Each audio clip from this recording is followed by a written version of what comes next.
All right. All right, guys. Welcome to Get to Know Your Olympus Educators. My name is Leroy, and we've got a panel, as you might see there on your screen, with some images.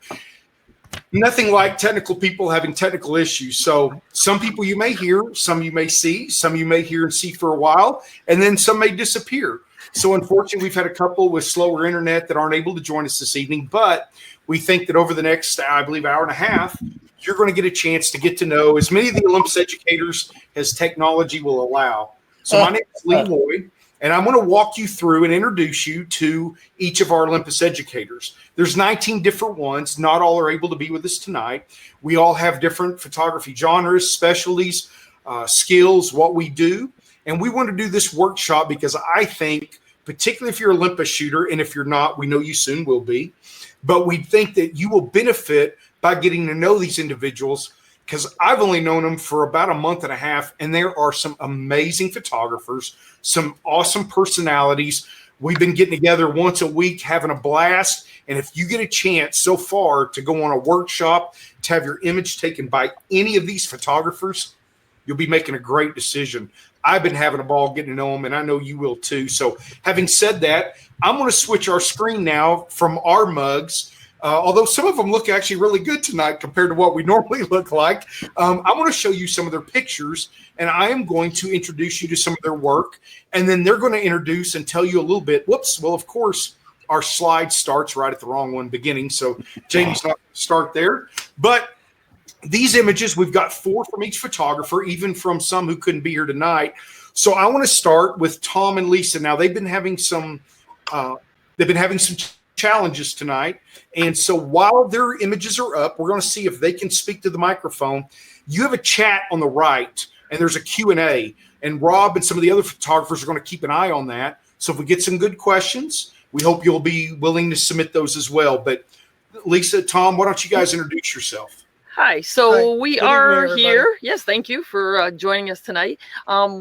This first picture that's up kind of shows why we jumped to Olympus is because of the live composite technology. For those of you that are using that technology with your Olympus cameras, you know that it's almost magical. Like you can actually see your image in the dark night develop, you see the histogram move, you see the light come in. And when we saw that, it was like literally magical to us. And we were like, wow, we got to investigate this. And it was just something that we do a lot of night photography. We do a lot of light painting. And it was the main reason that we decided to go on to and be part of the Olympus family here. This is a shot we took out in Nevada. I love this shot. I worked it for about 20 minutes. Again, like Lisa said, this is one of the reasons why we like our Olympus. I was able to start at the way in the back and work my way forward towards the camera. And after each truck, I evaluated the quality of light that I wanted to put on a particular truck and so forth. And towards the end, I realized I skipped a spot and I had to go back. And I did this all in one shot. So we lead a lot of workshops, and this like kind of shows that we're pretty eclectic. If you go onto our website, you see that we have a portrait studio. We own a whole bunch of frogs. We do landscape photography. We do animal photography, a lot of night photography. You'll even see a doorknob in there that looks like a face. So we do something called pareidolia, where you can go around. So let's say you show up at a national park and it's closed. What do? We're going to still find a really good shot by taking you to a junkyard, and we're going to have just as much fun in the junkyard as we're going to have as if we could get into whatever beautiful national park. So this like kind of represents us pretty well in that you can see we have our hands in a little bit of everything. And we also have a portrait studio, and we teach workshops for photography and Photoshop and things like that there as well. And that's how they got their Olympus equipment, was by taking people to junkyards in the middle of the night. So, so focus stacking was something before I was an Olympus user that I kind of always was enamored with. I would take a few pictures and get the macro rail out, and then they would just sit in my computer, and every once in a while I'd have a little free time and play with it. But this shot slide really shows what you can do with focus stacking in camera. So the left picture shows, wide open, the whole flower isn't in focus, but the background's really beautiful. And we get asked the question a lot when we show at a presentation, and they say, well, why not just stop down to f/22? Well, you could do that, but now your background sucks. So what focus stacking in camera does is it basically takes a picture, refocuses, moves, takes a picture, refocuses, and moves, and you get this beautiful image that's completely in focus, whether it's a landscape, whether it is a bug, whether it's a flower, and then you get a beautiful background with it. So we do a lot of, showing people how they can take the best pictures possible, whether they're using Olympus camera and lenses or not. But with the Olympus technology, it kind of sells itself, because you show people, hey, I can stack stars in camera. I can do live time in camera. I can focus stack in camera. And you don't have to hard sell anything, because the technology is just amazing and it kind of wows people. So we did get a question of, can you focus stack with the Mark V? Yes, you can. So we do. I own a EM5 Mark III. I assume that's what that means by that. And yes, you can do that with that camera as well. Cool. All right. Thanks, guys. And next up is the very dignified Joseph Mark Photography. We like to look at his photos, because, as you're going to see, for those of us that can't photograph people, he shows you how it's done. Well, I guess that's right. I guess about 98% of my photographs have people in them. I switched to the Olympus camera system full time, I think, when the EM1 Mark II came out. So I don't know, was that 3 years or 4 years ago? I don't know. It was a while back. I really, it's the simple stuff for me. The portability of the system, the vari-angle screen, the being able to see through the camera, the exposure you're about to make. Those were the really huge advantages that for me in the Olympus camera system for shooting weddings. This one is a great example. I was watching this. They got married off to the left, and I was watching the sunset go down to the right. And if you guys are, especially if you're in nature and wildlife photography, you guys know how fast this goes, right? So I'm like, dear God, please let them get done with the ceremony in time to make a photograph. And this was made 10 seconds after they got married. And thankfully, because, I had the camera on me and I could see the exposure through the camera. I wasn't guessing. I wasn't waiting to make this kind of picture. And that's what I love about the most. This is a bridal portrait made here in Dallas, Texas, where I've been shooting weddings for the last 18 years. And this Millennium Falcon room is a pretty famous one here. This one, you'll notice, was taken with a camera above my head. And, precise framing and focus when the camera's not up to your eye is a huge win for weddings and portraits and event photography. And this last one here is actually a family portrait. I have a pretty thriving business here shooting families. I do about 50 or 60 of them a year. And I always tell people, if you're getting into doing family portraiture, you've got to show people what they're actually buying. And a lot of the time, I want to show them that these cameras can produce these beautiful wall portraits. And wall portraits is really what I want to sell to people. And so instead of just showing the images by themselves, I like to show them in the environment in which they'll actually be. And so this is an example of that. And again, this is just kids in the studio playing around, doing some double exposure work. And like I said, I love the speed. I love the quickness of using the camera. I use it in the studio. I use it on location. And it's just a brilliant tool. All right. Thank you, sir. And next up, we have Stan Foxworthy. And he has got some very snazzy looking photos he wants to share with you. Oh, that knucklehead. Yeah, I'm Stan Foxworthy with Foxworthy Studios. I started my career in 1976 as a photojournalist, and I've been a professional photographer ever since. What I love about what I use, and I can use anything, and I've used everything from 8x10 cameras to medium format, you name it. And I like the fact that I can just create and I don't have to worry about it, and everything turns out exactly the way I want it to look. Plays well with lighting. This was actually a 6-light photo shoot for a CEO of 4 companies. And this was actually also in Men's Journal magazine. It just makes it so easy. And at my age, I don't want to have to manual focus anymore. I don't want to have to worry about it. And doggone it, the stuff works beautifully. And sometimes I do something off the cuff with this is a comedian here in Charleston, South Carolina. We had to do something just a little bit different. The files are beautiful. I do theatrical portraiture. I specialize also in motorsports anything for advertising, marketing, commercial. And we also have Cunning Fox Photo Education, where we put on workshops around the country, as well as photo talks. This is part of a project we're doing down in Havana. We're doing it in Havana and Vinales in Cuba for their 500th anniversary. I was down there in December for. So again, I'm hand holding it 1/8 of a second. It looks beautiful. Motorsports. This has got to be one of the easiest setups to use for motorsports for panning.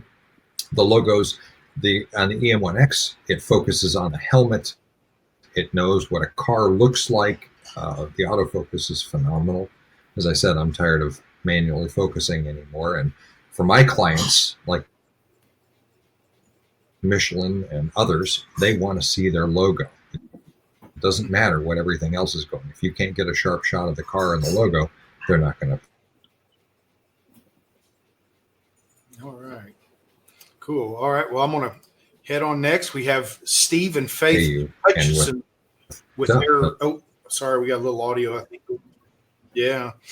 Steve and Faith Hutchison are with our photo tribe. Hello. Steve and Faith, tell us a little bit about yourself. Oh, can anybody, I don't know if their audio is working, guys. Can anybody verify for me? Steve and Faith, you there? Well, I'll show you some of their pictures. Their website is Our Photo Tribe. You can see right there, they live in Florida.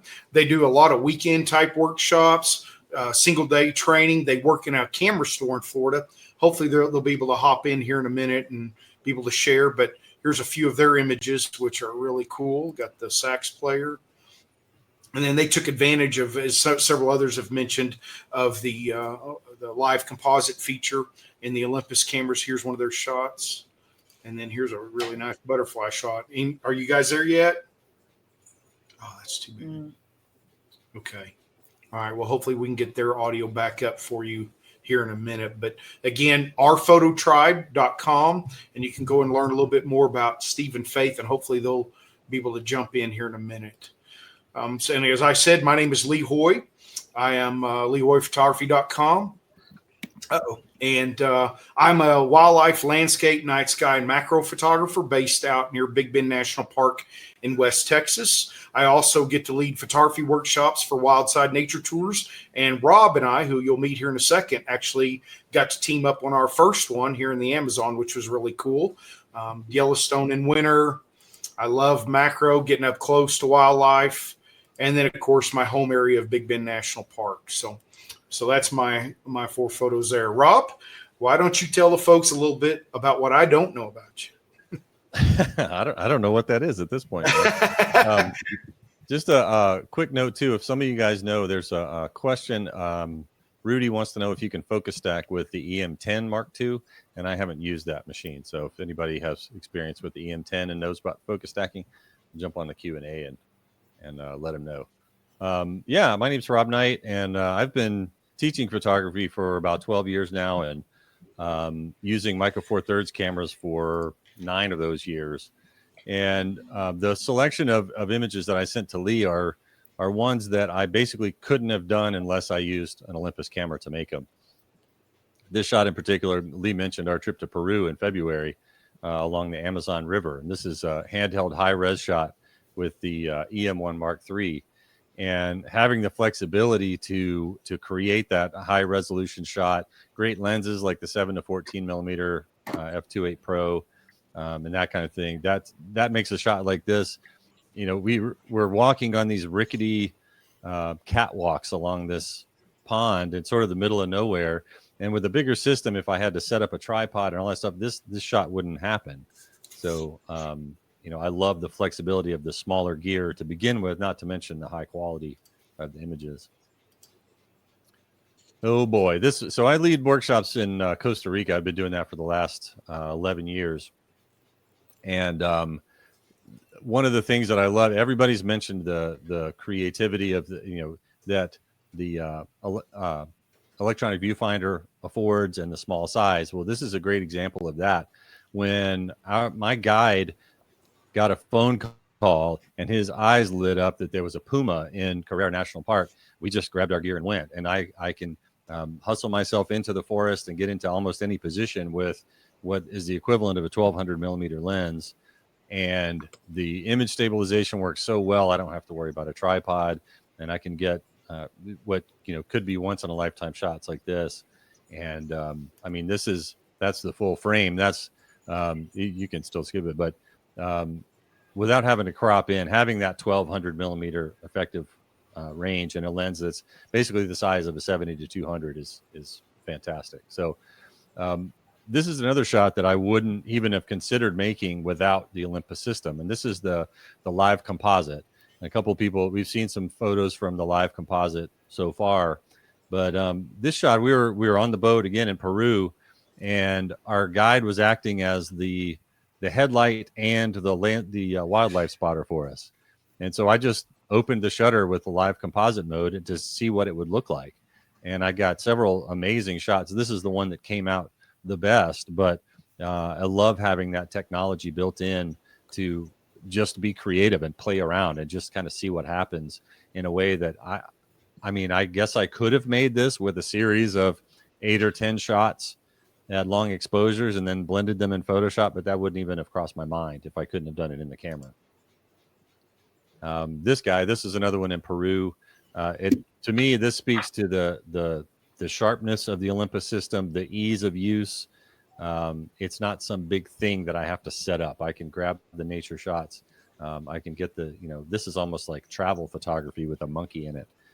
This guy he seemed like he really wanted to show us the main lodge that was decaying into the jungle, but he kept kind of coming over to us and then going and looking over his shoulder like, come on, let's check it out. It's pretty cool.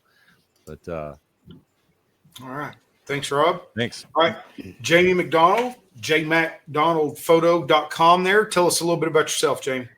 Sure thing. First, just want to say thanks for assembling this panel. It's probably a pretty good idea or a pretty good opportunity for people who either aren't familiar with the Olympus system to get to hear more about what the system provides, or for those that are in attendance that are Olympus users, it's a good way for them to get to know who their resources are moving forward, I guess, with their Olympus equipment, because I think we're all probably pretty active on social media. I know I field questions on and off all day long, and I'm sure you guys do too as well. So again, thanks for hosting this, Lee. Jamie MacDonald, live here in Michigan. I've been shooting pretty much only Olympus cameras ever since day one. I got my first camera in 2007. It was an Olympus DSLR. And once I saw the original OMD EM5 announced, I pitched all my DSLR equipment and jumped right into mirrorless and haven't looked back since. I've been a member of the Olympus Visionary program and other programs that Olympus has had for like the last 8 years now. Also a podcast founder of the podcast Mirrorless Minutes, which has been running for about 6 years.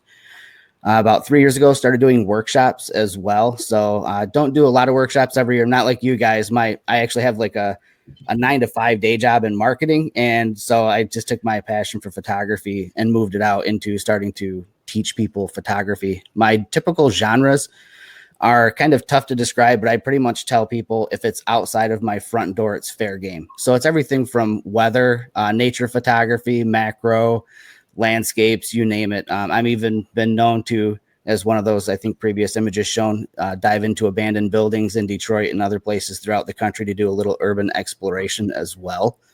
I won't spend a lot of time right now talking about the Olympus equipment. I think you guys have covered it like super well as far as the capabilities, and a lot of the imagery that you're showing here now is possible because of that, like this live composite shot along the shores of Lake Michigan. What you're looking at is about a 30-minute exposure done with live composite.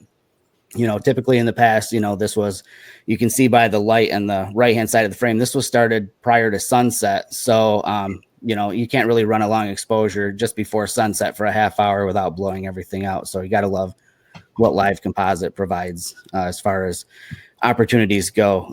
Like I said, I shoot a lot of outdoor stuff. So using things like live composite come in really handy for storm chasing and fireworks, as well as astrophotography and light trails and things like that. Great. All right. Thanks, Jamie. Next up, they weren't able to join us because they live out in a very remote area and they don't have very strong internet service. But we have Joe and Mary Ann MacDonald, who've been in wildlife photography for over 30 years. They do workshops all over the world. Here's a beautiful shot from South Texas of a painted bunny. Here's a nice jaguar from South America. They've got a cool little robber fly here, getting in my realm, what I like to do. And then they got this really nice shot of a bear, but they have been going all over the world. You can see their website that we had up there, and they do all kinds of workshops, great folks, and very long-time photographers, but unfortunately weren't able to join us this evening. So next up, I want to introduce John and Lisa Merrill. They are Merrill Images, and they have graciously donated a complete Olympus package to give away at the end of this. I don't know how they, no, I'm teasing. There's no big Olympus package at the end, but here, let them introduce themselves and tell you a little bit about themselves. Hi, we'll both say a little bit, just thrilled to be here tonight. Thanks, Lee, and the talent that I'm loving seeing. We didn't know which images we'd each contribute, so this is a treat for us as well. And I also will just acknowledge everyone has their how they get to Olympus story. And for me, it had to do with wrist and forearm issues, seriously not enjoying photography with the gear we'd used for 2 decades.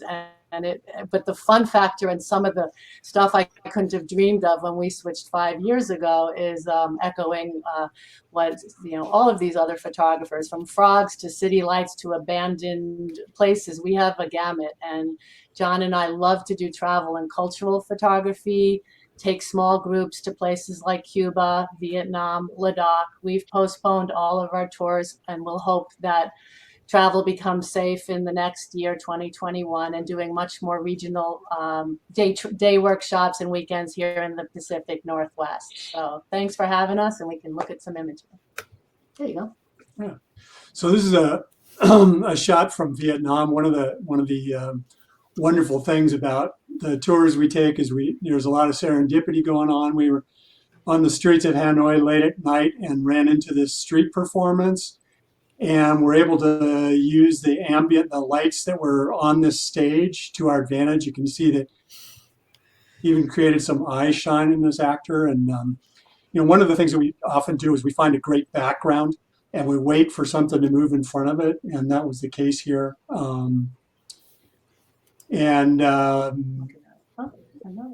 This is another.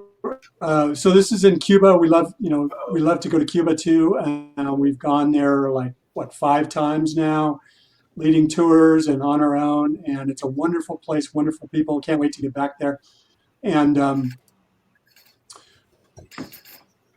this is a wide-angle shot from the inside of a Coco taxi that kind of creates a frame, and this just shows you how colorful and full of life Cuban streets are.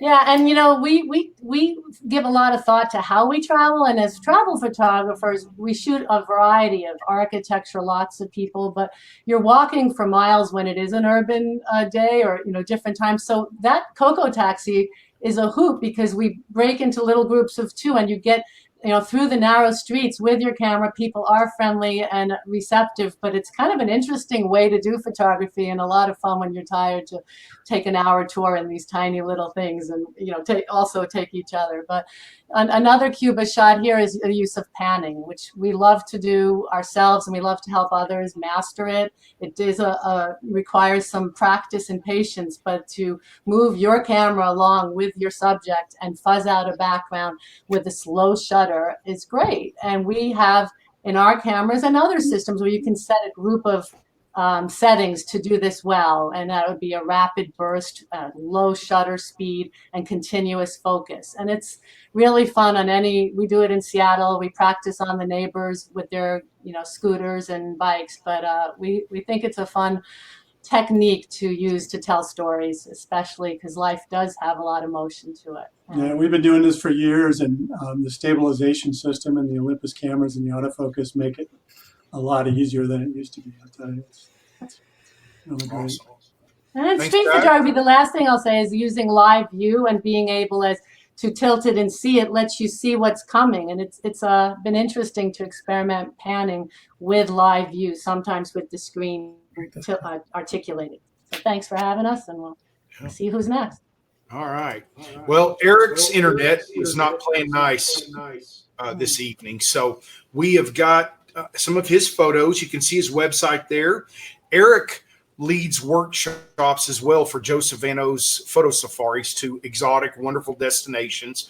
Beautiful shots of some puffins that he sent in, and this hooded merganser, which is just a gorgeous shot that he sent in as well. He's got this nice close-up, intimate portrait of a bear. It makes you almost want to pet him, doesn't it? And then he sent in a really beautiful Rufus hummingbird. So Eric's got some spectacular work. Great guy. He's been with Joseph Vanos for a very long time, and unfortunately couldn't be a part of us tonight. But if you go out and look at his website, you'll definitely see some spectacular work if you're thinking about going to some of those destinations. Very soft-spoken, but very extremely knowledgeable photographer. So shame that his internet wasn't cooperating tonight. Next up, we have Victor Rodriguez, photos by Victor. And as someone who doesn't do portrait or people, all of our folks that are educators that just do spectacular work, and it makes me think about how to make my photography better. So Victor's, I don't know if his video is going to cooperate tonight, but his audio should be. So Victor, why don't you tell everybody about yourself? Hey everyone, I'm Victor Rodriguez. I'm from Photography by Victor. I also just tossed my website in the chat. I kind of got my start with Olympus back in 2009, I want to say. It was actually through the college, the university I was attending at the time, University of the Arts. They wanted to do a launch thing with students. And I was involved with that. They called me back to do a few things. And then from there, my first camera was with Olympus was the E30, when they introduced all the art filters and whatnot.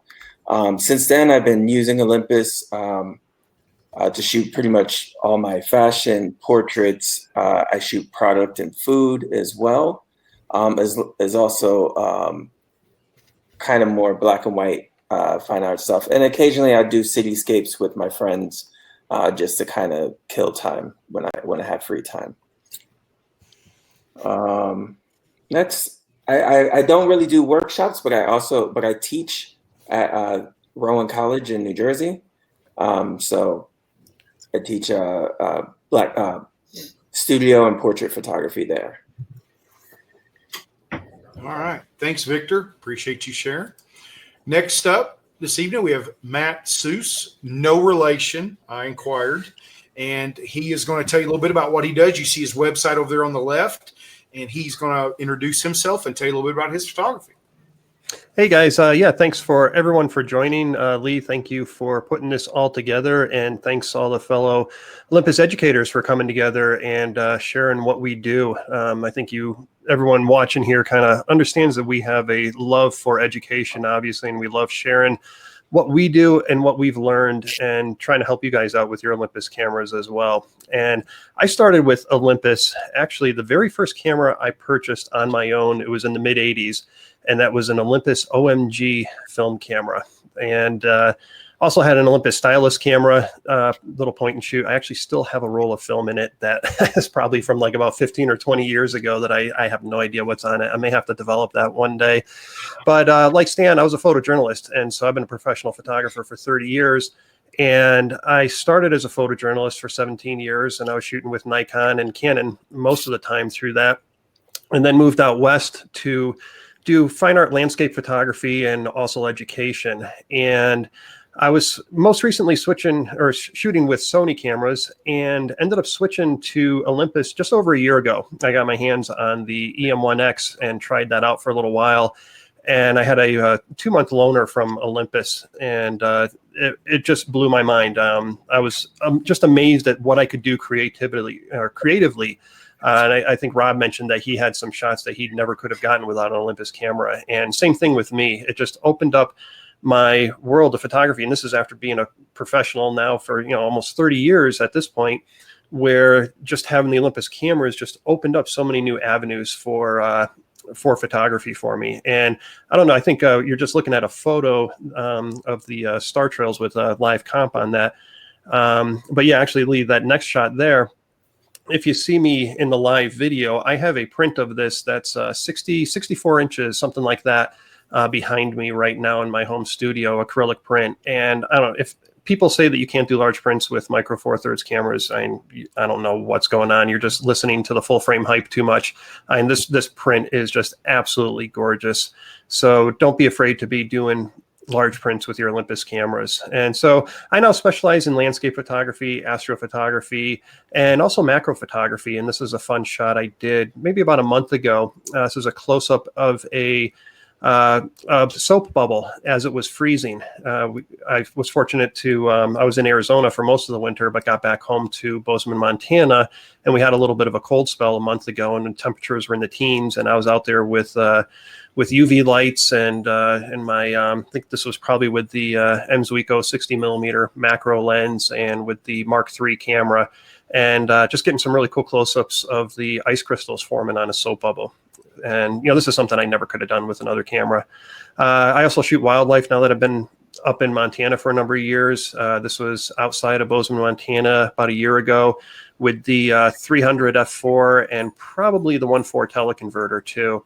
And I really like trying to get, not just, trying to elevate my own personal wildlife photography and trying to show them in their environment and, just really, like this photo here, I always wanted to get a photo of a bison in the snow. And again, coming back from Arizona over the winter that I spent last year, we had a nice snowfall. I knew there's some bison. And I mean, I had an idea on this image for a long time, and I was just so excited to get this, to show this bison, just some of the conditions that they have to go through in the middle of the winter. I mean, just an amazing animal. And I was lucky enough to find it under perfect conditions and have the right gear to be able to shoot out in the snow and not worry about getting cameras wet or anything like that.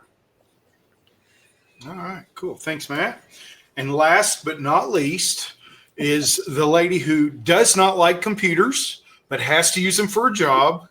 And here we go, Lydra Davis Woodley, the anti-computerist. Please share. Hey, everybody. I'm Lydra Woodley, and I am the owner of Natural Connections Photo Workshops. Basically, what I do is I take people to really awesome places. I get them to the right place at the right time of day. I help them get the shot if they need it. And overall, it's just a whole lot of fun. It's the best job ever.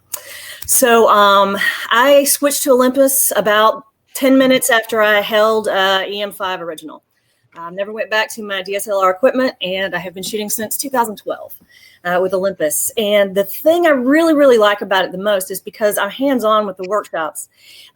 Struggling with all this pro DSLR gear just doesn't work for me. I also don't like to set up and really do my own shooting during my workshops. So I now have a system where it's so light and easy that I can just take a shot here or there and not actually have to be set up. This guy here, this is one of my wildlife shots that I never used to shoot wildlife until I got Olympus system. I wasn't about to spend $12,000 on a long lens that weighed 50 pounds and all of that kind of stuff. So now I actually will shoot wildlife, and that's thanks to Olympus just existing with their mirrorless system. So it helps me a lot on my workshops. Plus, you're talking about being in conditions like this with this guy. The cold weather ability with these cameras is just amazing. And is there another picture, or is it stuck? No, it's there. The flower shot. Your flower shot. Thank you. I'm not seeing it. And so I tried to submit some images that kind of show you a sort of a variety of what I kind of do. This is the Olympus 60 macro, and I just think this is such a beautiful lens. It's absolutely amazing. It has great bokeh. It's just it's stunning, because I like to do the kind of macro stuff that is more of the soft look to everything. I don't do a lot of focus stacking or anything like that. I love my 2.8 lenses to do macro. So, that's just an example of, actually that was an example during a bad rainy day on one of my workshops. We had to pull an audible, and we ended up at a gardens. So I got that from rain. And then this guy here, this is actually one of my favorite shots that ever has come out of arches for me anyway. It's really amazing. And this is actually an HDR shot that we had really great sky, but we had a lot of shadow of parts of the monument there. And HDR just really, really works. I do a lot of HDR work with this camera. And I do a lot of handheld. This was probably set up on a tripod, but I've actually been doing more and more handheld work as these cameras have evolved. The image stabilization system has just gotten so much better, and you will see me doing a lot of handheld work with HDR. And again, that's one of those things that's not possible without Olympus cameras, at least for me. So I'm going to actually put up, I think I just put up my website on the chat. And yeah, I'd love to see any of y'all if you have questions about workshops. All right, guys, I'm going to now let you get to know these folks a little bit more. I've created some questions. They have not seen them. They can verify that. And I'm going to skip around and ask some questions of our different educators. And so to start first, Mr. Rob Nye, what you may not know is Rob was a former tattoo artist. So Rob, how does your past life as a tattoo artist, how has it informed and influenced your photography? Well, I think Lidra's shot from Arches is integral to my answer. Let's jump back in. No, well, I always say that anything you learn about art helps every bit of art that you do. So spending 25 years as a full-time, basically commercial artist, just using different tools than a lot of people use, that helps, whether it's talking about color relationships, whether it's talking about composition. We photographers didn't invent composition, right? So all of that goes into whether you're designing a tattoo or designing a web page or, just making a painting or making a photograph. That I think the sort of knack that I have for composition, one of the reasons I got into photography in the first place 20 years ago was because I was traveling for tattoo conventions and taking pictures as, where I went.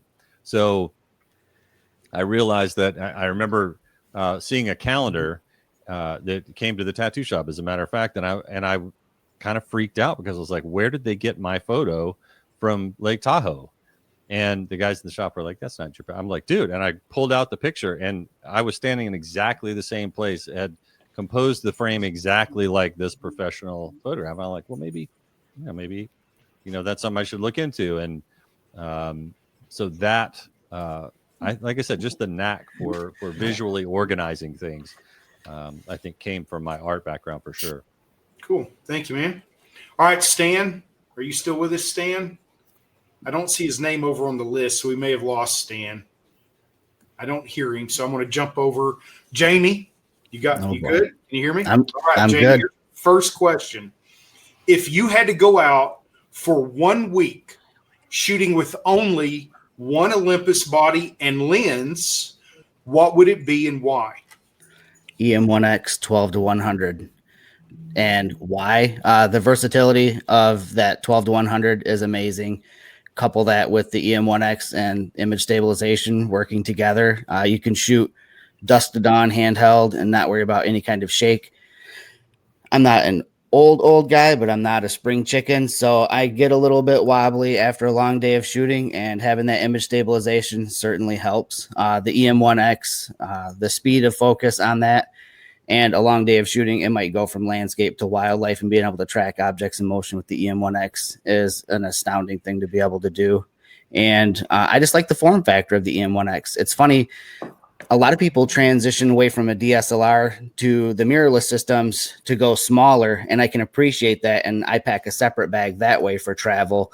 But if I'm going to be out all day, I tend to pack the larger camera just for the balance of like the 300 on it and the 12-100 and the 7-14. But if I need to pack lighter for travel, then I'll throw like an EM5 Mark III on there, and then the 1.8 primes and the 60 mil macro or something like that to travel light with. But that's my combo, man. EM1X 12-100. Yeah, that's a good one. All right, Faith and Steve, can you guys unmute your mic? Because I've got a question for you. So here's your first question. Okay. You guys have been posting a series of images with the hashtag Gratitude 30 photos of late. Yes. Why do you think gratitude is such an important feature as a photographer? Well, it was kind of speaking to, and I know Jamie was doing a segment about it too, the current crisis. So it can be stressful. It can be easy to look at all the things that are going wrong. And another hashtag that we used with that is interrupt anxiety with gratitude. So take the positive things and try and focus on those instead of considering all the things that are going wrong. So we've tried to kind of portray some of the things, and some were silly and some were genuine. which is kind of accurate to us. For the group that's here, we've been speaking with all of you for the past month or so, and we can be really silly, but this is something that I felt strongly about with all of the concern that everyone has, all the stress everyone has. Cool. All right. Thanks, guys. Thank you. Tom and Lisa, you're up. So you guys have been posting and photographing flowers in a very creative fashion of late, and all of them were taken inside your home. Why is this form of photography so often overlooked, yet it offers a tremendous opportunity for real creativity?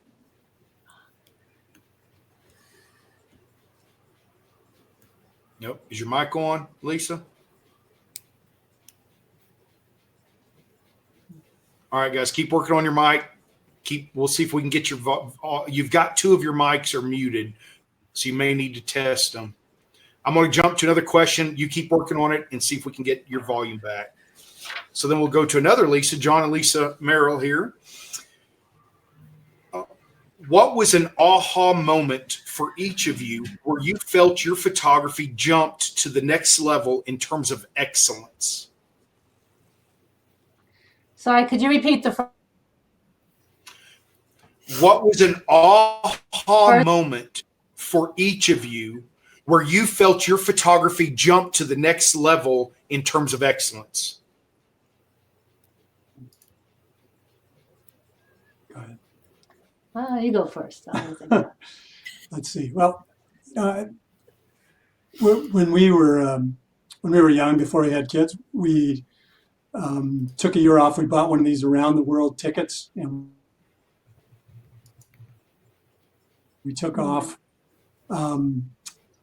for a year, literally a year. And this was back in film days, we took 500 rolls of film with us. And the aha for me during that trip was having the time to slow down and really make connections with people we were photographing was for me a huge leap, because all of a sudden we were getting really, really great photographs of people and places that we just couldn't get if we were rushing through our shoots and our times.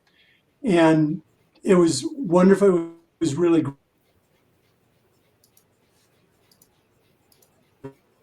gratifying, and also making connections with people that were really meaningful. Yeah. Go ahead, Lisa. We can talk as much as we all want about bits and bytes and lenses, but especially with travel, and we have a lot of time, or you have a little time, treating everyone with respect, whether family members, anyone, and developing the rapport is going to take your people photography a long way. Much when all the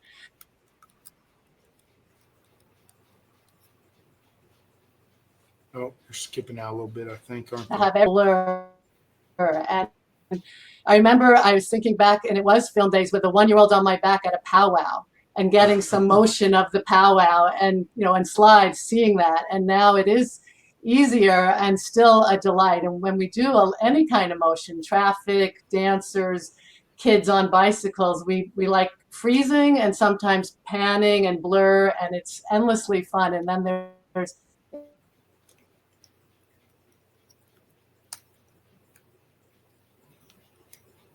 intentional camera, a swirl of a mountain and a sunset. And I thought, once in a while, just play. It is just a delight. So we're still learning, and it's a great group to be part of. And I'm just grateful for you, Lee, for the way your questions are going. They're good. Let's hear some more.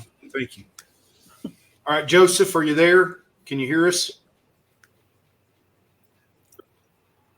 Joe? I see him up, but I'm not hearing him. Anybody hearing Joe? No? Okay, I'll come back to Joe here in a minute.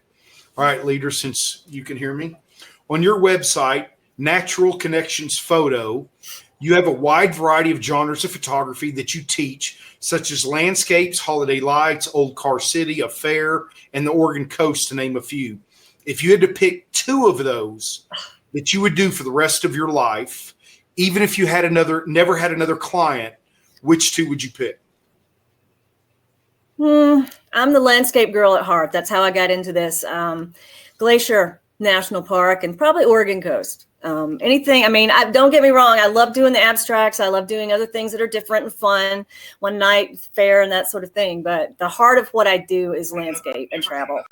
So you can't pin me down. I have to travel and I want to go to pretty places. So yeah. All right. Thank you, Victor. All right, Victor, you're up, sir.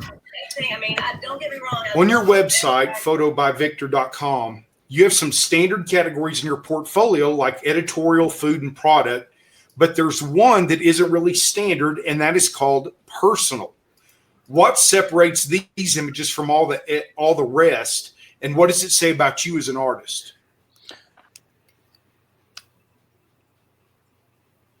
Nope, your mic is. Let me unmute you, Vic. You there, Victor? Hello? Yeah. Did you get the question? Yeah, I got the question. Okay. So yeah, my personal work, what's separate from that is it's just usually things that I do like as ideas or kind of like templates or whatever, that isn't something that I've been hired to do. So there's just projects that I start on my own. And I mean, there's a bunch of stuff scattered throughout my entire website that's just personal work, but I just kind of mix them. The ones that are series are the ones that I put specifically over there. And I guess as far as what it says about me as an artist is just like I'm always thinking about creating. I'm always coming up with different concepts, ideas of things I would like to do. And sometimes if I think of a new lighting that I want to try, I'll usually do set up something like that. So most of that work is just kind of speaks to me constantly like trying to get ideas out of my head and in front of in my studio in front of my camera. So that's mostly what all that personal work is about. Okay, cool. Thanks, Victor. All right, Matt. You have an affinity for the technical side of photography and your Olympus equipment. How does the technical and gear side of photography help shape your final images? Ooh, that's a good question. I think, photography, you can really break it down into the basics. You don't need to have all the technical, as long as you know f-stops, shutter speeds, and ISO, and just shooting in manual, you can keep it simple. And I do encourage my students to do that. Once you start getting a grasp for that, the technical abilities of the system are really exciting for me, and being able to shoot tethered with the Olympus workspace, shoot right directly to my computer, or even shoot wirelessly. I was on a commercial shoot, commercial shoot last year where I had the EM1X and I was wirelessly sending images live to the iPad to let the clients look at the images and look at the scene, make sure the talent was in the right place, making sure the lighting was in the right place. So there's really cool benefits to the system for helping you really get the shot at that point. More technical things like live composition, being able to do star trails and not blow out highlights. I'm using that now in the home studio. I'm going to be having some things on Olympus. I'm going to be doing Olympus takeover on Instagram coming soon. I'm going to show some really cool things on what I'm doing with live comp in the home studio for macro photography that almost anyone can do just with some simple lights. The focus stacking, and there's so many cool technical things that you can almost get lost, especially if you're, a beginning photographer. Mm-hmm. So, for those that are just starting out, just remember to learn the basics and learn that there's a lot of room to grow in the Olympus system. And there's a lot of cool technology that's in there that just is not available in any other camera platform that you can then start experimenting with and, learn from us, learn from, my fellow Olympus educators. And, because, I'm not the only one that's having all this fun with the technical stuff. A lot of us are making some really great images, and, just learn to have fun with the camera and take the technology, don't use it as a crux, use it as a outlet for more creativity and just have fun with the photos. Cool. Thank you, sir. That All right, segues really great into my question for Lee Hoy, since he's been our master of ceremonies. Speaking of technical photography, you do a lot of really specialized technical photography with the high speed flash, like building what is effectively a little set and having bugs fly around and using different, triggers and that kind of thing. What got you into that very specific genre of photography, and how does that technology inspire your work? Thank you. That's a good one. I like to constantly learn. Both my parents were educators. And so, but I did not want to teach because I am not a small child fan in terms of being in the classroom with 30 of them. So how could I allow that educational background out? I love to photograph landscape and wildlife, but I constantly have to be pushing myself to learn something new. And some friends of mine who do workshops related to bug shot workshops, John and Kendra Abbott, who were rewriting the Peterson Field Guide to Insects, I saw their shots of insects in flight, beetles, wasps, and I went, oh, like it's one thing to photograph a butterfly sitting on a flower. That's tough. That's hard. But when you see a picture of the wings open and it's frozen and you can really study that subject in flight like that, that was mind-boggling to me. I've seen images of, bullets going through apples and balloons bursting, and that's cool, but I'm all about the natural world. And so when I see something that I can't see with my own eye and that image freezes it so that we can really appreciate that creature in its world, man, and that when you hear that system, like you put the bug in the fly box and then I hear a click when it goes to the laser, click, click, click, click, man, your heart's going, oh, because you can't see the result for a while. You don't know if you got it or not.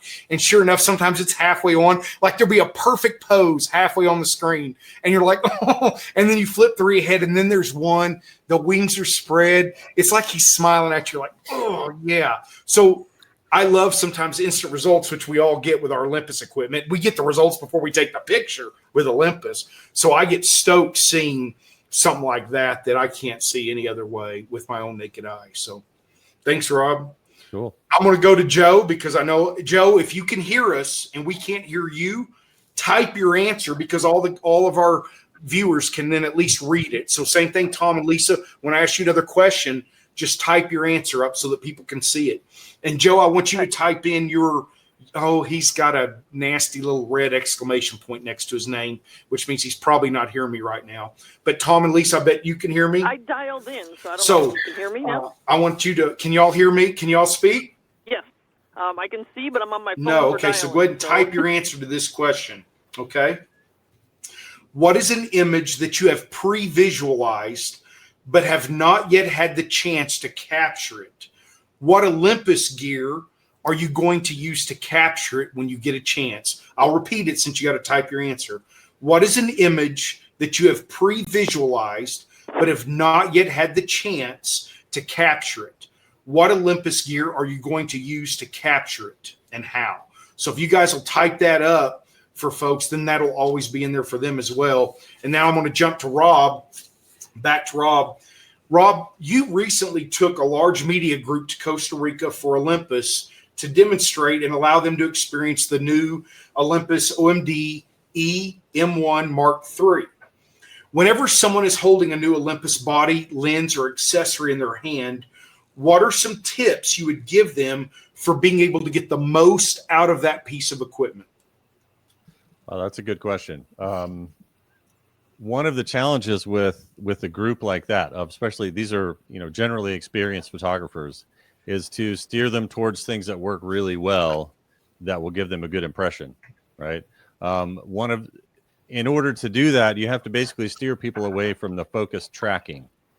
That's the first thing I would do. If you're going to shoot, wildlife, any moving subject, you would think, okay, I'm going to put on continuous autofocus plus tracking because I want to track the subject, but it just doesn't work that well. It doesn't work as well as the regular continuous autofocus with a wide enough range of focus points.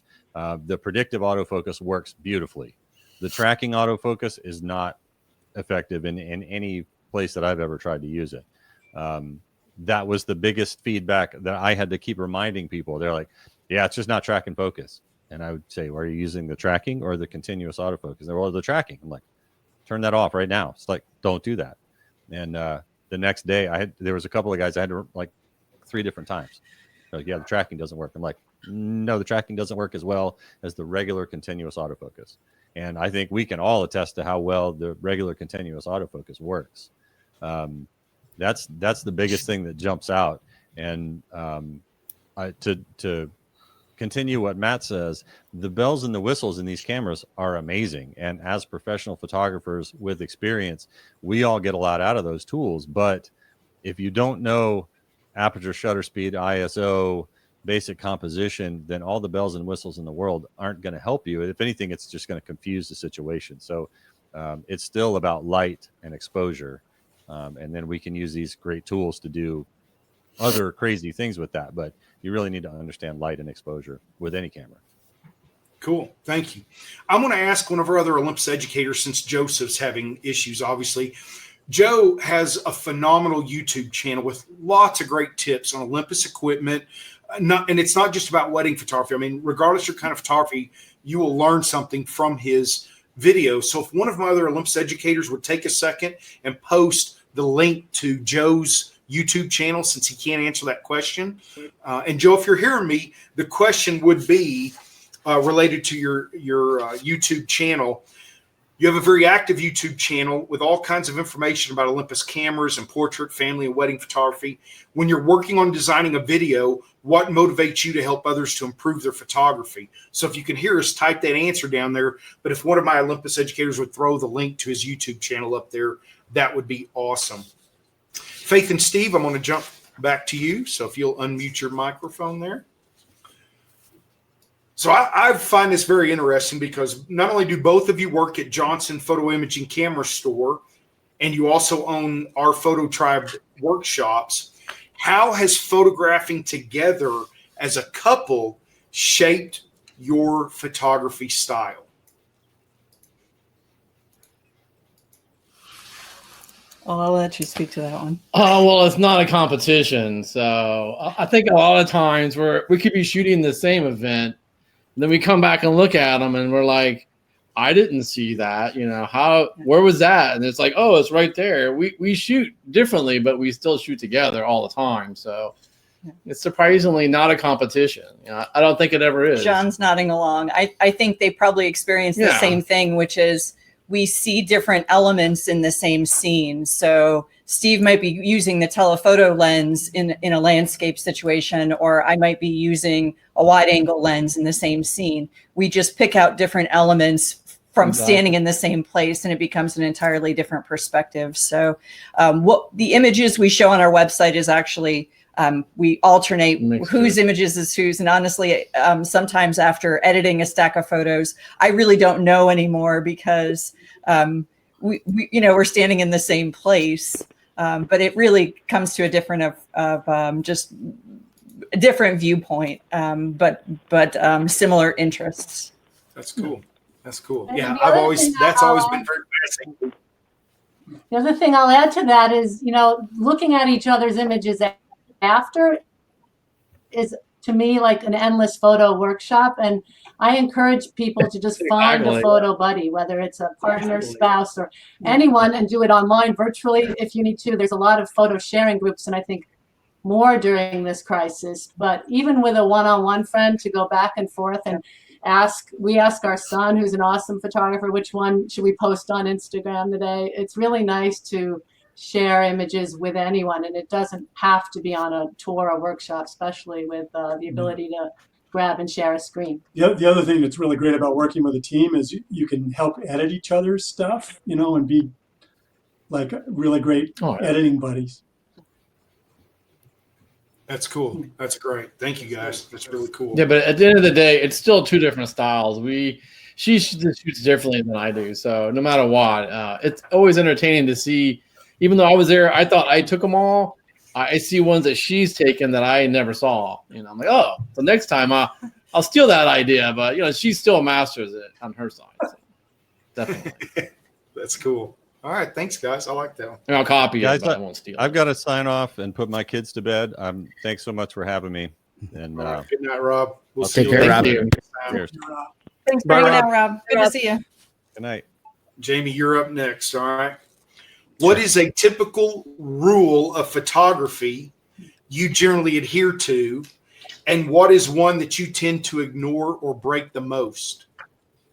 One that I adhere to, don't get arrested. One that I break often is the rule of thirds. I don't have a rule that I adhere to. I don't think that rules are guidelines, you know, and I like to stay right on the edges of those guidelines, and then I like to stray out of those.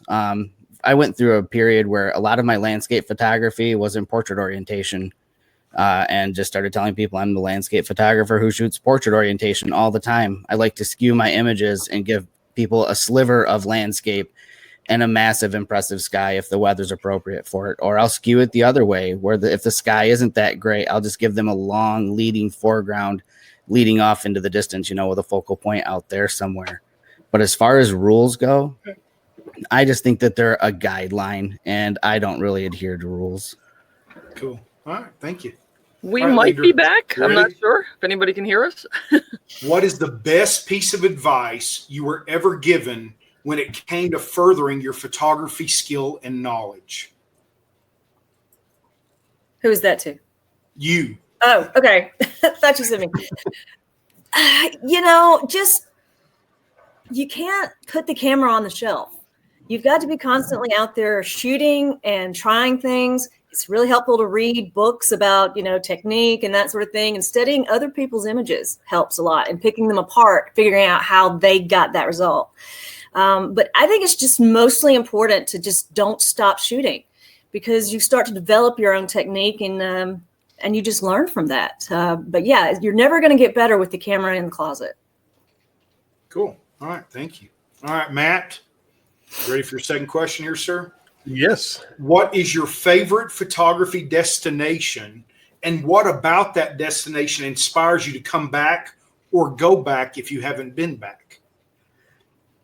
I probably have to say currently right now it's Grand Teton National Park, and that's it's only 4.5 hours away from me. I also lead 3 different workshops out there every year, one in the spring, usually 1 or 2 Milky Way workshops and a fall workshop. And I think it's just, you know, I'm originally from New England, and so we didn't have any mountains like this back in the Northeast. So the landscape out there is just so gorgeous. The mountains, the light that you can get out there is just absolutely amazing. And it can also be a challenging place to photograph too, not getting the same old shots that everyone else has. So I like the challenge of the landscape and trying to find things different under those great lighting conditions. And you know, you got landscape, you got wildlife, so there's a lot to choose from out there. So that's my favorite right now. Cool. All right, so I'm being told that a lot of people can hear Tom and Lisa.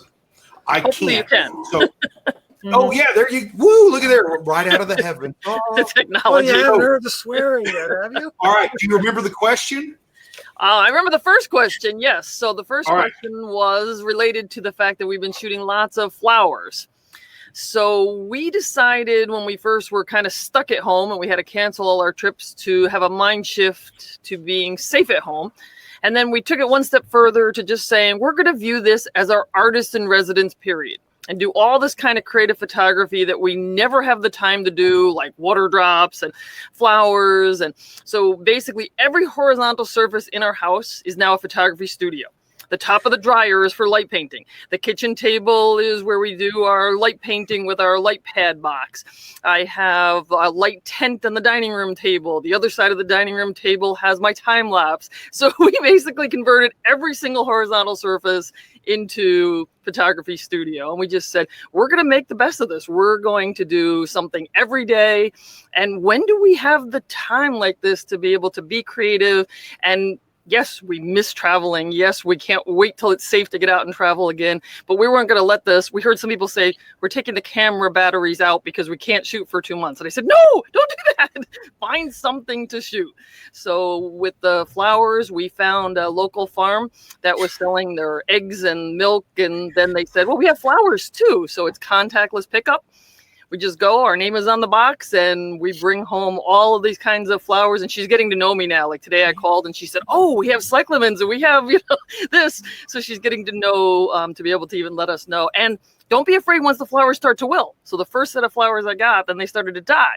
Tulips and other flowers are wabi-sabi and look awesome once they start to wilt and twirl up and all of that kind of stuff. So we've been having fun. Good. Good. Thank you, guys. Glad you could finally get on there with your audio. Yes. I want people to hear that. Whoops, someone clicked the slides again. Here, let me get Victor, next question's for you, Victor. You are an extremely creative photographer, but there have to be some days where you have a shoot and you aren't feeling the most creative that day. What do you do to ignite the creative spark in you on those days? Normally just turn up the music or whatever.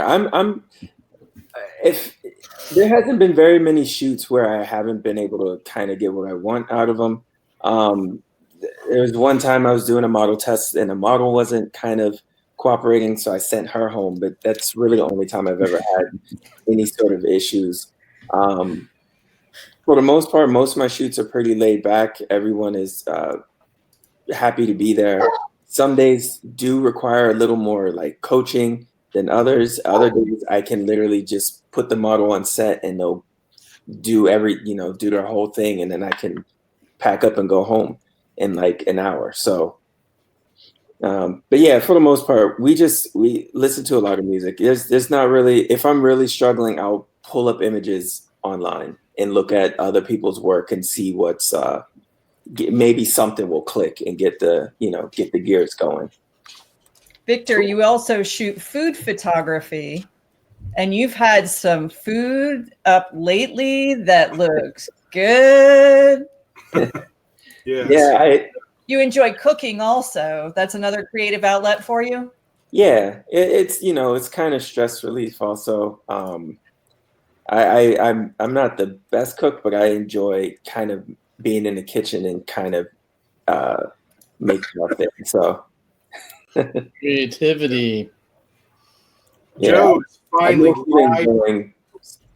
Sorry, I was saying mostly lately these last couple shoots is because I've been practicing food styling, so that's why I've been kind of really taking it a little extra. Well, it looks fantastic. Yes, that lunch the other day, whatever that sandwich was, I'll take like a dozen of those. Can you ship? I'll try. No, thanks, Victor. Thanks.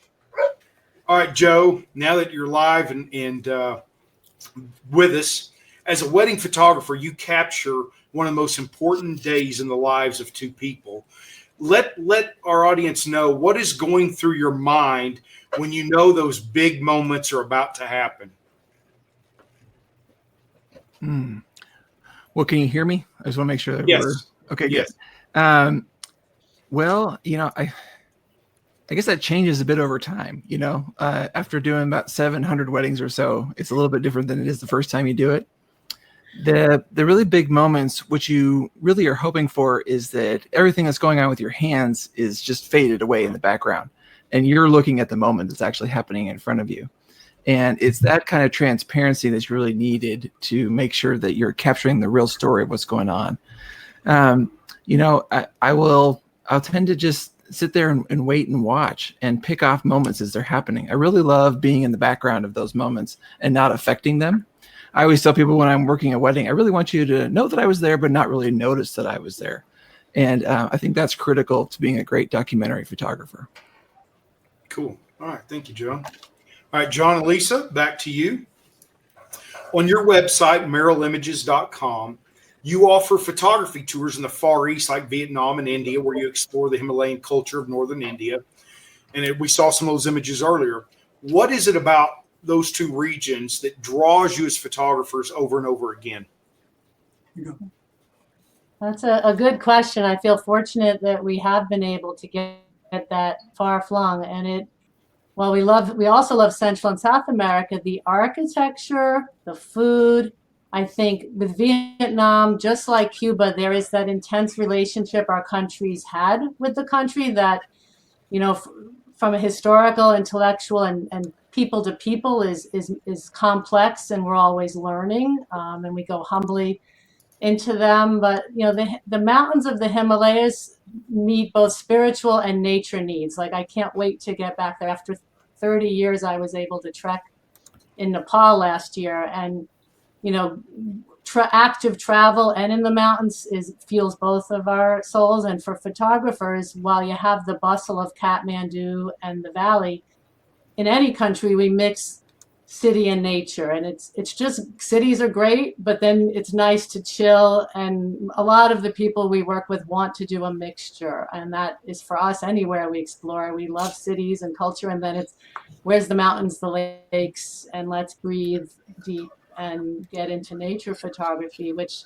lately has been more important to, I think, a lot of people in the world and on this panel. So what would you think? And I'd say that, echoing what Lisa said about the spirituality of these places, it's really, really interesting. Like when we go to the Himalayas, the only other place where I feel that way in the United States is like when we're rafting the Grand Canyon. It feels to me like a cathedral. And that's the same feeling I get when I'm there. And I'd say the other thing that is really stimulates my creativity when I'm in Asia is how friendly the people are, how colorful it is, and how different and strong the culture is there than it is here. And that, for me, that stimulates my creativity. Cool. All right, guys. Thank you for sharing. I'm going to go back to Tom and Lisa. Since the other thing I would just, go ahead. I just add, the final thing is, when we always say travel photography begins at home, and we mean that. And in Seattle, many cities across our country, like if I didn't fly, lucky here, we have strong cultural festivals, and it's also fuels our creativity and our souls. So that, seek out where subcultures and cultures wherever you are, if you want to get into that kind of storytelling, and don't just wait for that once in a long lifetime, splurge on a Far East trip, because we're lucky with the multicultural opportunities. So. Cool. All right. Thank you, guys. Appreciate it. All right. Back Tom and Lisa, since you guys were kind of having some issues there earlier. If you had to pick just one Olympus feature that you wish more photographers would take the time to learn and understand, what would it be and why? I think it would be live composite, the thing that drew us to Olympus, because it is one of these things that it's like me telling you the water's warm. And until you put your hand in the water, you don't know it's warm. So I talked to people about live composite before I was Olympus shooter. I read about it, and it was kind of like, well, yeah, fine. But when you see it happen and you're sitting there for half an hour, normally looking at the back of a black screen on your camera, and you're 30 seconds by 30 seconds or 5 minutes by 5 minutes seeing that image just refresh and seeing the histogram, it is miraculous. We were in Arizona, and we got permission to be in this junkyard at night, and she said, yeah, you can come back. My son lives here in the trailer.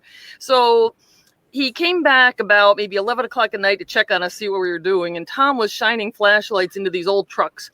And the guy was a little stoned, so it was kind of an interesting reaction that he had. He's watching the back of Tom's camera. Tom goes over and he lights up one headlight, and the guy's like, whoa. And he goes over to the other headlight, lights up the headlight, and the guy's still looking at the back of the camera. The guy's like, whoa. And I'm like, if we could have just taped his reaction when he was watching the live composite as a non-photographer even, I think everybody would just be like, oh my God, I need to jump onto this. I just want to point out, working as a couple, there's several couples here, you're very tight, you're very intuitive, and you almost, it's the yin and the yang. I like Steve and Faith, the way you guys process and look at pictures, and you always defer to the lady. And it's kind of fun. I always defer to the boss, But the reality is when you ask the question, Lee, that's a very good question. I was thinking live composite too. Not because you told me to say it, but because I was thinking it. But I think it's one of those things that until you see it happen, you can't understand that it's kind of like digital meets Polaroid. Yeah. Yeah, that's true. All right. Thanks, guys. All right, Joe, I'm going to hop back to you since you missed out a little bit there at the beginning. When there is a lot of activity going on at an event with a group of people, wedding, portrait, whatever it might be, what do you do to help keep your focus on the action at hand that you need to be photographing? And that'll help wildlife photographers and others. So when there's lots of things going on, how do you find the image in the midst of the busyness? That's an interesting question. I would say, the best way to answer that? Let me think. Know your story, I think, is the first one I would say. And I always tell people that they need to pay attention. Like, I'm always looking at the background of my images first, and then at the foreground of my images, watching the corners of my frame. I think that's really important advice when you're watching a chaotic scene, is that oftentimes I'm not even looking at what the subject's doing first. I'm watching how things are aligning up and watching how foreground background is working in to tell a story. And so finding those kind of moments, I think, are the most contextual, most storytelling things that you can do.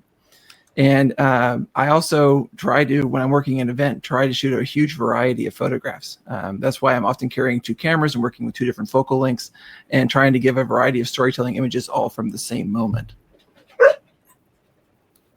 Okay, cool. Thank you, sir. Appreciate that. All right, leader, you ready? Yep. Okay.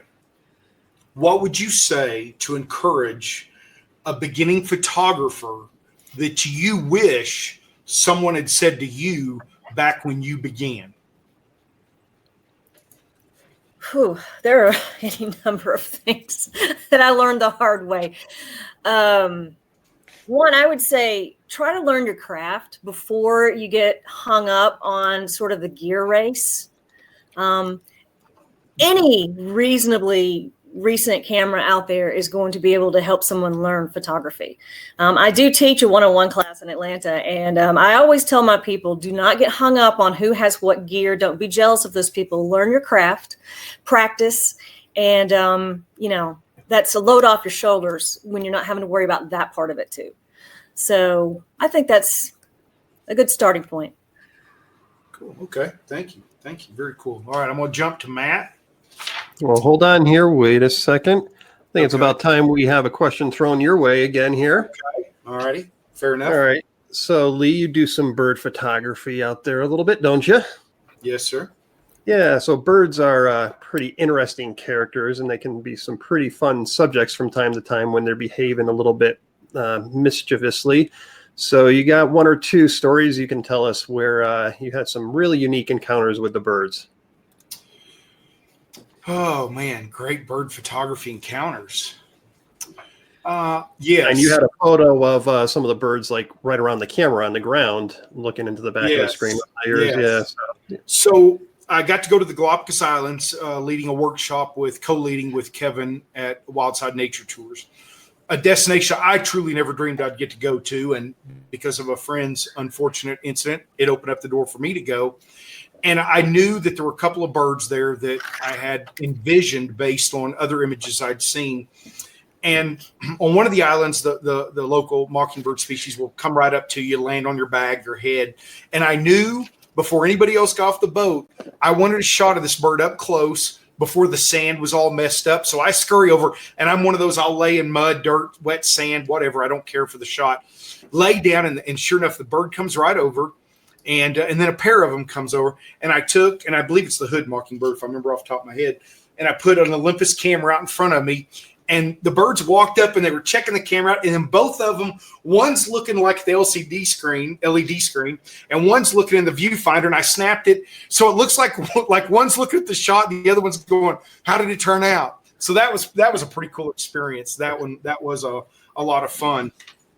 And then also on the Galapagos, there is a spectacularly beautiful bird. I love birds that have crisp black, white, and gray plumage. And the swallowtail gull, which is just a spectacular plumage bird. when you get to the Galapagos, it's overwhelming. Birds are so close. It's like doing a wedding. Yeah, where do I shoot? Because there's so much around you. And for me, getting to photograph that bird numerous times in beautiful settings, I knew what I wanted before I got there. I wanted a nice black. I love black background. Some people don't like them. I love them. And I wanted that bird up against it. Sure enough, there's this beautiful rocky spot. It's in a little bit of a hole, so a nice dark background.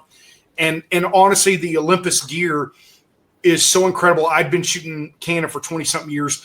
I would have never got either of those shots with a big 600 millimeter lens, having to have it on a tripod. It wouldn't have happened. So having a 300 on one hip with a 1.4, 40 to 150 with the 2 times on each hip, and then I had a third camera often on my back.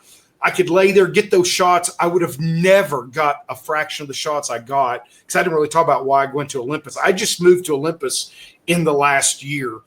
Literally, it's been almost a year ago today when I sold the big lens and went with the greater, and I've never looked back. So those are a couple of stories that really jump out with me with my Olympus gear, that, photographing owl monkeys on a skiff in the Amazon. All of our clients have big lenses. Their arms are getting tired, and I'm over there hand holding 840 millimeters in low light, shooting owl monkeys that are very hard to see. And one of our clients got back. He had just bought his Canon gear. He sold it. Next thing you know, he sends us a list of probably $15,000 to $20,000 worth of Olympus gear. Lee, I've ordered it. Good choice. Good choice. So thank you. That was a good question, man. I appreciate that. Well, and the follow-up to that, I think everyone is dying to know, is how much bird seed can you actually hide in that beard of yours to get the birds a little bit closer? No. So this is a true story.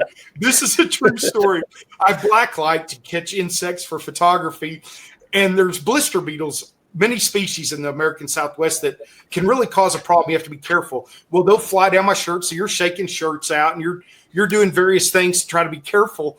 And so I come inside, and my wife's like, well, what do you do about the blister beetles? I said, well, if something gets my beard, I just shake it out. And as I did this, a moth goes off across the room. And I was like, well, see, there you go. They just hang out for a little while. So that was a great follow-up question, because that is a true story, that a moth flew out of my beard. That is true. All right, now back to you for a really good answer here.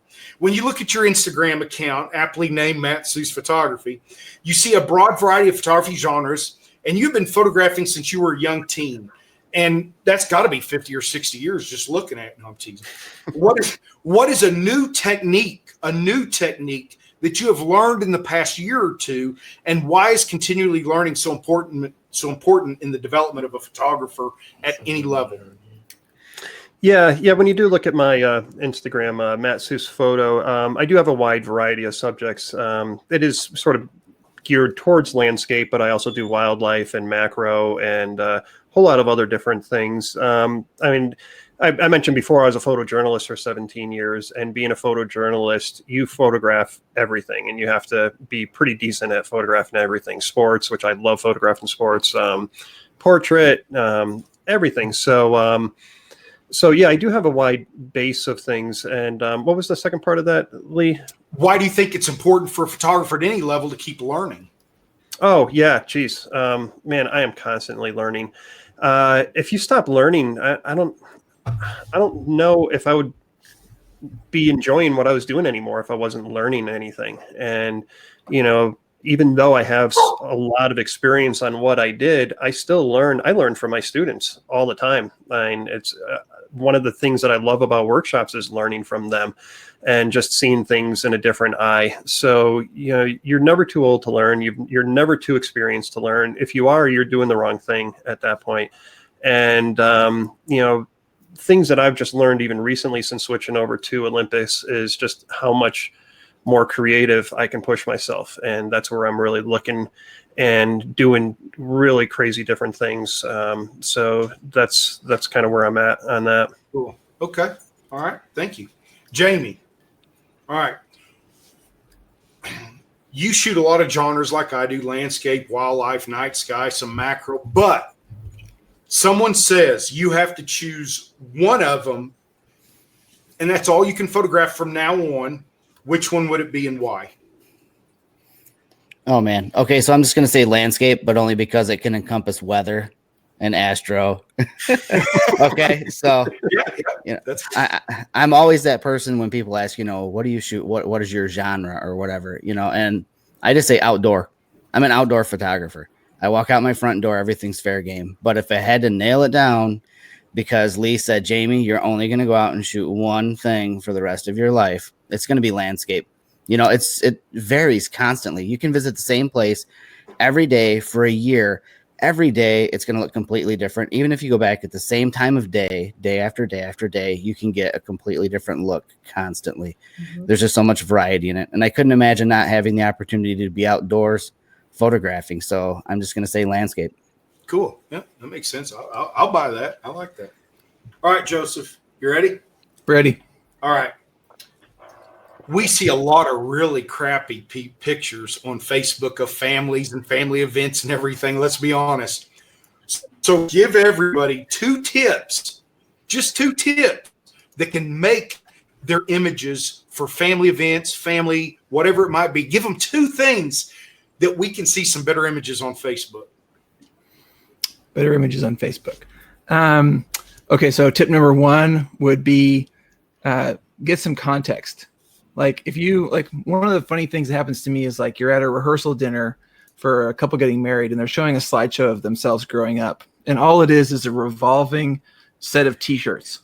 It's like, here we are with this t-shirt. Here we are in these t-shirts. And it just keeps going. And it doesn't tell you anything about what was happening. So my first advice is that you need to have a camera around you enough when you're documenting your family that you can start to tell the story of where you were and what was going on. And so it requires taking more photographs, noticing more things, and trying to put some more of the story into your pictures. Don't be the parent that's always just taking the picture with a cell phone with the kids 3 feet away from you. And then the other thing that I see that is a real disadvantage of the cell phone culture that we have these days is that people oftentimes can't get close enough to the action. I find as a parent that I'm often photographing things that are far away from me, whether it's my kids playing soccer or they're on stage or they're at a recital or something like that. Mm-hmm. And so one of the reasons to carry a camera that's more capable, like our Olympus cameras, is that you can get a telephoto lens and get closer to the action. And that will vastly improve your pictures as a parent in a lot of situations. How's that? Those are great. Actually, I can use those. That's awesome. Yes, thank you. I'm making notes right now. Thank you, bud. All right, John and Lisa. Besides having some great Olympus gear, how much time does proper post-processing play a role in the development of your images? Go ahead. I think for us, when we're traveling, we are so visually drained at the end of the night. We do a quick look, but we do a lot of it after. We help people, of course, but, and we like to photograph at night too. So some people come back with everything, we can barely share 10 with our family or so. It takes a bit of time. But in general, I think we love Lightroom. We just getting into Topaz for some of the drone and some high ISO stuff, but Lightroom's been our thing. We're not anywhere near as technical in Photoshop as most of our peers here. And we love a crop and some exposure. We'll play around with the selects for a client, a slideshow, family, but to a degree. And we always tell people like that can come later. Just like someone else was saying, don't get all the fancy gear. I'd say work on every one of us getting things as well as we can in camera, and then the tools you can use later can really enhance and help images pop. One teacher once told us, you are the lab, and whether your tool is your high performance Olympus or a computer, there is some enhancements that we enjoy doing. So. Yeah, and I add to that, the most important thing we do in post is edit, right? We get rid of we edit in a couple different rounds. We get rid of the garbage, which inevitably you get, and then you focus on the really good stuff. We do star ratings.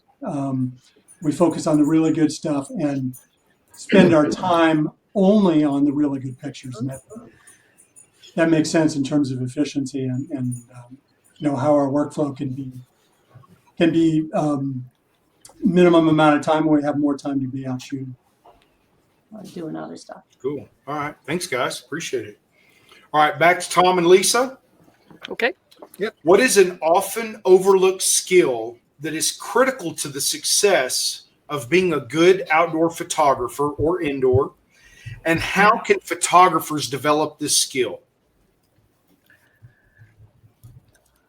I think it's slowing down and being patient. Can you hear us? Okay, I think you can't, but everybody else can. Yeah. Oh, you can hear them? Yeah. Okay. So I think it's slowing down and being patient. Sometimes we'll go to a spot with some workshop people and we're going to be there for 4 hours or 8 hours. And 20 minutes in, they're like, okay, been there, done that. And they're ready to leave. And it's taking those, slowing down, and in our fast-paced society, just to have an excuse to slow down is nice, but to slow down and work it and figure out what attracted you to stop and photograph that particular subject to begin with. So I think it's that I would tell people, slow down, really work your subject. And we actually do a program even called Working It, where we just show examples of maybe what attracted us at first thought to a landscape or a tree or something isn't what the final picture ended up, because we worked it and we kept working it. So it's just slow down and notice and work it. Somebody needs to tell Lee now that I stopped talking. You're good? Okay, perfect. I couldn't hear a thing, so thank you for the heads up. Appreciate it. Okay. All right, Victor, you're up. Your third question. All right. What one or two life experiences most influenced or shaped your personal photography style? What one or two life experiences most influenced or shaped your personal photography style? That's kind of a tough question, I guess. This is proof that we didn't get questions ahead of time. Yeah. Truth. One or two life experiences. Well, I guess one thing that kind of influenced like the kind of the style that I'm into has to do with I guess now growing up in the military and living in Europe most of my childhood. So I had a lot of that kind of influenced the way I think and the way I see things. And I guess another thing, honestly, another thing that kind of shaped it was, as cheesy as it might sound, is actually being involved with Olympus. Like meeting them while I was in school, and when I was in school, that's like you have all your professors that's telling you you're awesome, but then when you have outside people telling you you're awesome, it's kind of what Motivates you. Yeah. Keep going and try and do better than what you did last time. Yeah, exactly. So I had a lot of that, and getting to be an assistant for people like Lois Greenfield, like people that I've looked up to, also kind of helped influence a lot of how my style. I also sometimes assist for a wedding photographer, which I'm not a wedding photographer myself, but I learned a lot from over the years working with her. And so that's another thing that's kind of helped shape my style. And we're also studio mates, so we share the same studio, so it kind of works out. So cool. All right, thank you, sir. That's cool. Thank you, sir. All right, Faith and Steve, third question. What feature on the newer Olympus bodies has made the biggest difference in your overall approach to photography? Oh, the new feature that we're super excited about on the EM1 Mark III is that starry sky autofocus. We enjoy one of the places we've been recently, even since quarantine. We had to go shut down our camp, so we have a camper that we park on public land, permitted during open season, but we had to go move it recently, and to be able to get out there and see the night sky. We live in Tampa, which is quite a populated city, so we have terrible light pollution here, but when we can get out to the campsite out in another darker area of Florida, that's been amazing to get to try out. Was there another feature? I think the in-body camera stabilization is huge.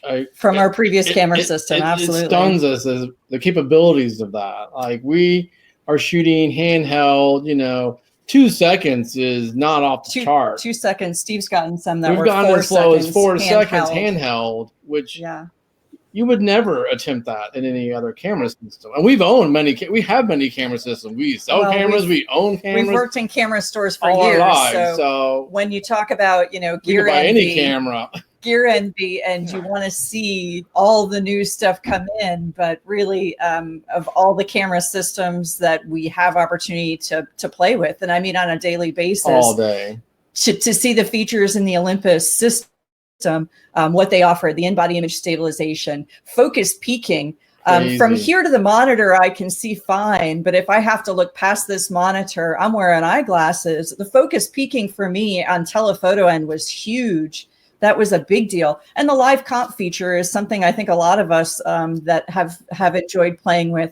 Live comp was the sell for me. Our rep that came into the store showed a demo with a little slideshow presentation, light coming through the box, and the camera was able to create these amazing fireworks displays. So you're watching it happen on the screen. It's just stunning, and that's totally what won us over. And the compact size. I mean, we are surrounded by the full framers, but to us the margin, the difference of what you have to carry for the margin of difference of a bigger resolution. If you shoot it accurately, you have plenty of latitude in the Olympus system to be able to finesse your images to what you're looking for, and to be able to carry the camera all day and everywhere.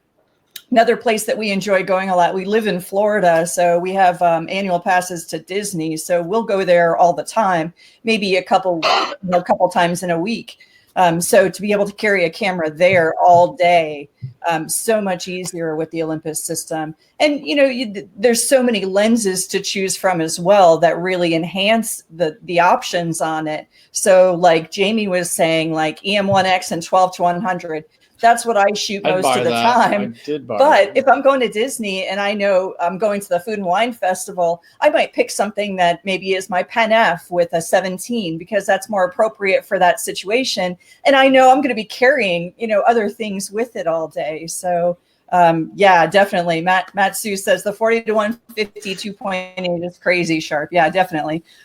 The camera system though, we've just had such fun with it.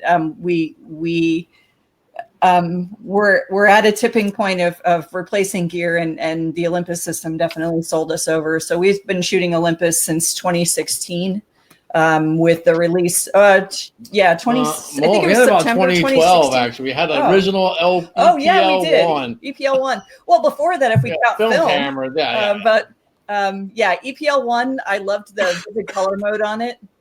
So that was one that I'd shoot a lot at Disney because of the cartoonish kind of colors. And then, when the Pen F came out, that was the camera that won us over. So the gateway drug there. Yeah, exactly. The gateway camera. We all have that, don't we? How many Olympus users are using Pen F? Like, show of hands of people on the screen right now. Yeah. You have one, right? So you might shoot, other cameras for different situations. But man, that Pen F is so much fun to play with. It is the sexiest camera Olympus makes. And the optical lens quality. I call that my dress-up camera. If I'm traveling, that goes in the bag. It's my fancy going out to dinner camera. That's going out to dinner camera. Absolutely. That's great. That's cool. Yeah. All right, I've got one for Leader that this is going to challenge you. I think this will be fun. If you could go she loves math. Yeah. What now? If you could go shoot with any one photographer, alive or dead, who would it be and why? Or if there isn't any one person, what period of time, even if there weren't cameras in existence, would you like to go back and shoot? Pick one or the other. You can't pick us, Leedra. Sorry, you got to pick somebody else. Well, I used to like you, Lee. No, you didn't. No, that's true. Well, jury was out. No. Bonjour. Grief, man. I don't know. So I can't. There's really no one person that I would necessarily want to go shoot with that I can think of quickly. 100 when she's off. Yeah. No, I'll be texting you back all night. Oh, and this one and this one. Yeah, I wake up at 4 a.m. I'm like, Oh, I remember that one. Yeah.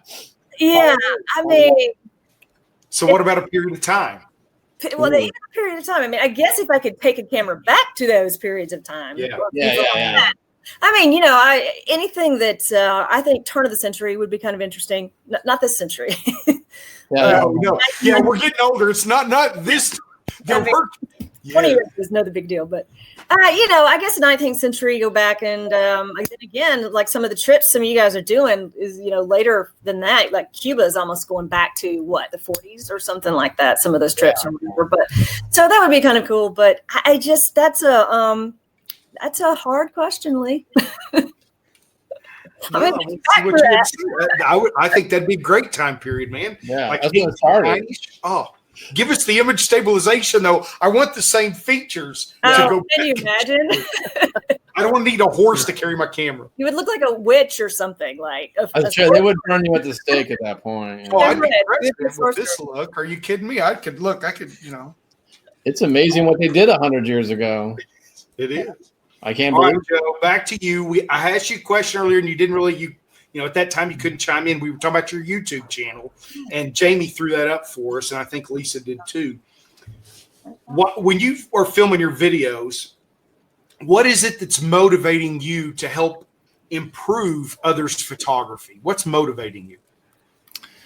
Well, it's probably twofold. The first one is that like a lot of us on screen right now are entrepreneurs.